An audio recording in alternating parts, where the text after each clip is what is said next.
Vivo tra pallide greggi, pago per stupide leggi, campo d'abitudini e sfregi, ma ho pregi che non mi correggi.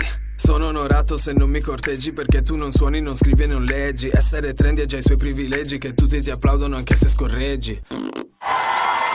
Sciolgo gli apici dell'ABC, sono il virus EC e ti contagio il PC. Tra detriti ed inviti a dei riti satanici, i sogni zittiti appassiti infracranici. Ho fatto la botta prima degli esami, ho perso le foglie ed aguzzato i rami. Perdo i contatti dei vecchi legami, non ho mai risposto a ogni vostro mi ami. È tardi, dopo troppi anni, spese rivenderci come rotami, ad immergerci dentro parentesi per non disperderci in mezzo agli sciami. Chiami, ma qui non c'è più nessuno, madre terra ha invocato il digiuno. Passeranno per nutrire l'uno e raccogliere lacrime a casa di ognuno. Ora dimmi, lo senti il profumo? Questa è la cruda realtà che va in fumo. Scrivo i miei ultimi versi nudo sopra lo scudo mentre mi frantumo.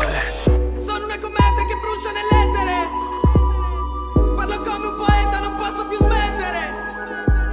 Perdo pezzi di pietra che sembrano lettere, suono musica tetra cosparsa di nettere. Sono sopra ogni vetta, non voglio più scendere. La tempesta perfetta mi porta a risplendere. Ogni tuono e saetta mi aiuta a comprendere che per questa vendetta non posso più attendere.